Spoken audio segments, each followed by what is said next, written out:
ਵਾਹਿਗੁਰੂ ਜੀ ਕਾ ਖਾਲਸਾ ਵਾਹਿਗੁਰੂ ਜੀ ਕੀ ਫਤਿਹ। ਗੁਰੂ ਪਿਆਰਿਓ, ਤੁਹਾਡੇ ਆਪਣੇ ਚੈਨਲ ਸਿਮਰਨ ਟਾਕਸ ਤੇ ਤੁਹਾਡਾ ਸਵਾਗਤ ਹੈ।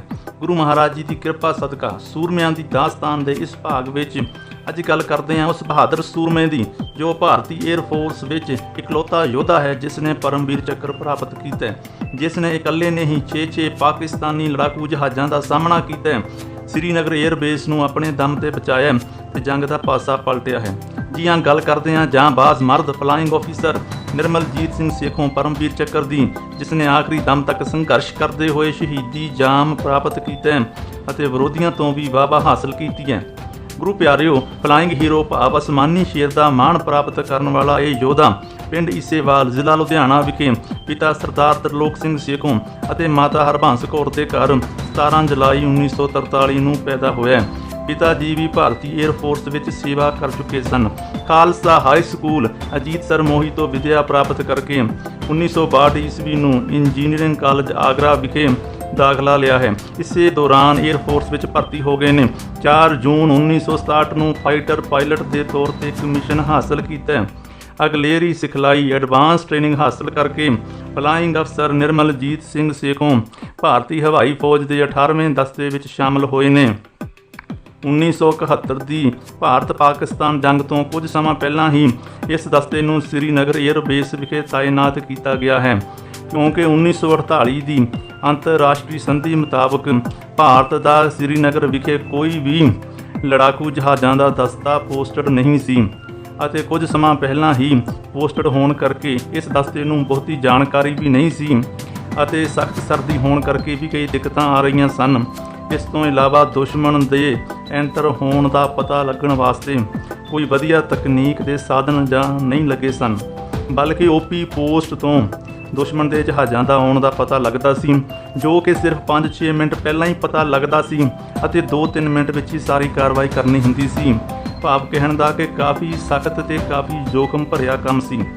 14 ਦਸੰਬਰ 1971 ਨੂੰ ਸਵੇਰੇ 7:30 ਵਜੇ ਪਾਕਿਸਤਾਨ ਵੱਲੋਂ ਵਿੰਗ ਕਮਾਂਡਰ ਚੰਗੇਜ਼ੀ ਦੀ ਅਗਵਾਈ ਵਿੱਚ ਪਾਕਿਸਤਾਨ 에ਅਰ ਫੋਰਸ ਦੇ 26ਵੇਂ ਦਸਤੇ ਦੇ F-86 ਜਹਾਜ਼ ਪੇਸ਼ਾਵਰ ਤੋਂ ਉਡਾਨ ਭਰ ਕੇ ਸ਼੍ਰੀਨਗਰ 에ਅਰਬੇਸ ਨੂੰ ਤਬਾਹ ਕਰਨ ਲਈ ਪਹੁੰਚੇ ਨੇ। ਇਹ 6 ਸੇਬਰ ਜੈਟ ਨੇ। ਭਾਰਤੀ ਦਸਤੇ ਦੀ ਅਗਵਾਈ ਕਰਦਿਆਂ ਫਲਾਈਟ ਲੈਫਟੀਨੈਂਟ ਬਲਧੀਰ ਸਿੰਘ ਘੁੰਮਣ, ਜੋ ਕਿ ਦਸਤੇ ਦੇ ਮੁਖੀ ਸਨ, ਉਹਨਾਂ ਨੇ ਜਵਾਬੀ ਕਾਰਵਾਈ ਲਈ ਜਹਾਜ਼ ਉਡਾਉਣ ਦੀ ਕੋਸ਼ਿਸ਼ ਕੀਤੀ ਹੈ, ਪਰ ਰਨਵੇ ਤੇ ਬੰਬਾਰੀ ਕਾਰਨ ਧੂੜ ਹੀ ਧੂੜ ਹੋਣ ਕਰਕੇ ਕੁਝ ਸਮਾਂ ਲੱਗਿਆ ਹੈ। ਫਿਰ ਨੰਬਰ 2 ਤੇ ਫਲਾइंग ਆਫੀਸਰ ਨਿਰਮਲਜੀਤ ਸਿੰਘ ਸੇਖੋਂ ਨੇ ਉਡਾਨ ਭਰੀ ਹੈ। ਪਾਕਿਸਤਾਨ ਦੇ 4 ਜਹਾਜ਼ ਹਮਲਾ ਕਰ ਰਹੇ ਨੇ, ਬੰਬਾਰੀ ਕਰ ਰਹੇ ਨੇ, 2 ਉਹਨਾਂ ਦੀ ਸੁਰੱਖਿਆ ਕਰ ਰਹੇ ਨੇ। ਸੇਖੋਂ ਸਾਹਿਬ ਨੇ 2 ਜਹਾਜ਼ ਹਿੱਟ ਕਰਕੇ ਉਹਨਾਂ ਨੂੰ ਨੁਕਸਾਨ ਪਹੁੰਚਾਇਆ ਅਤੇ ਉਹਨਾਂ ਨੂੰ ਵਾਪਸ ਭੇਜਿਆ। ਫਿਰ ਜਦੋਂ 4 ਜਹਾਜ਼ਾਂ ਨੇ ਉਸ ਨੂੰ ਘੇਰ ਲਿਆ ਤਾਂ ਵੀ ਆਪਣੀ ਸਿਖਲਾਈ ਦੀ ਮੁਹਾਰਤ ਤੇ ਹਿੰਮਤ ਸਦਕਾ ਉਹਨਾਂ ਨਾਲ ਵੀ ਲੜਦਾ ਰਿਹਾ ਹੈ, ਉਹਨਾਂ ਨੂੰ ਵੀ ਵਾਪਸ ਭਜਾਇਆ, ਉਹਨਾਂ ਦਾ ਵੀ ਨੁਕਸਾਨ ਕੀਤਾ।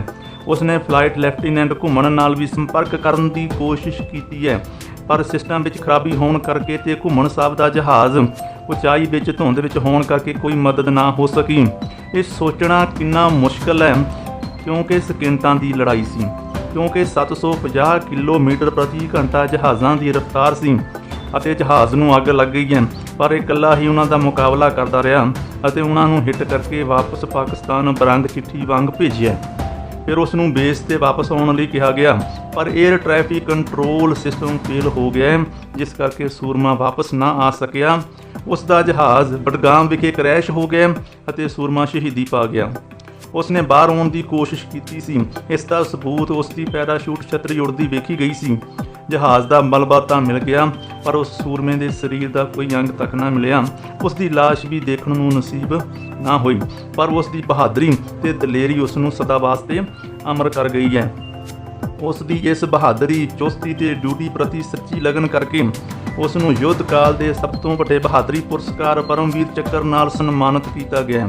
ਯਾਦ ਰੱਖਣ ਯੋਗ ਹੈ ਕਿ ਭਾਰਤੀ 에ਅਰ ਫੋਰਸ ਨੂੰ ਅੱਜ ਤੱਕ ਇੱਕ ਹੀ ਪਰਮਵੀਰ ਚੱਕਰ ਪ੍ਰਾਪਤ ਹੋਇਆ ਹੈ, ਉਹ ਇਸ ਜਾਂਬਾਜ਼ ਸੂਰਮੇ ਨਿਰਮਲਜੀਤ ਸਿੰਘ ਸੇਖੋਂ ਦੇ ਰੂਪ ਵਿੱਚ ਮਿਲਿਆ ਹੈ।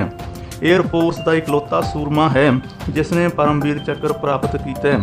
ਸਰਕਾਰ ਨੇ ਅਤੇ ਆਮ ਲੋਕਾਂ ਨੇ ਇਹਨਾਂ ਦੀ ਯਾਦ ਵਿੱਚ ਕਈ ਯਾਦਗਾਰਾਂ ਬਣਾਈਆਂ ਨੇ ਅਤੇ ਸਰਕਾਰ ਨੇ ਸ਼ਹੀਦ ਨੂੰ ਸ਼ਰਧਾਂਜਲੀ ਦਿੰਦਿਆਂ ਡਾਕ ਟਿਕਟਾਂ ਵੀ ਜਾਰੀ ਕੀਤੀਆਂ ਨੇ। ਸੋ ਸਿਜਦਾ ਹੈ ਸੂਰਮੇ ਦੀ ਕੁਰਬਾਨੀ ਨੂੰ, ਦਲੇਰੀ ਨੂੰ, ਹਿੰਮਤ ਨੂੰ। ਅਜਿਹੀਆਂ ਸੂਰਮਿਆਂ ਦੀਆਂ ਬਹਾਦਰੀ ਵਾਲੀਆਂ ਵੀਡੀਓਜ਼ ਦੇਖਣ ਵਾਸਤੇ ਆਪਣੇ ਵਿਰਸੇ ਦੇ ਪ੍ਰਚਾਰ ਪ੍ਰਸਾਰ ਵਾਸਤੇ, ਗੁਰ ਇਤਿਹਾਸ ਦੇ ਪ੍ਰਚਾਰ ਪ੍ਰਸਾਰ ਵਾਸਤੇ ਆਪਣੇ ਚੈਨਲ ਸਿਮਰਨ ਟਾਕਸ ਨੂੰ ਸਬਸਕ੍ਰਾਈਬ ਕਰੋ, ਸ਼ੇਅਰ ਕਰੋ ਅਤੇ ਕਮੈਂਟ ਰਾਹੀਂ ਆਪਣੇ ਸੁਝਾਅ ਜ਼ਰੂਰ ਦਿਓ ਜੀ। ਕਰੋ ਕਿਰਪਾ, ਬਖਸ਼ੋ ਅਸੀਸਾਂ। ਵਾਹਿਗੁਰੂ ਜੀ ਕਾ ਖਾਲਸਾ, ਵਾਹਿਗੁਰੂ ਜੀ ਕੀ ਫਤਿਹ।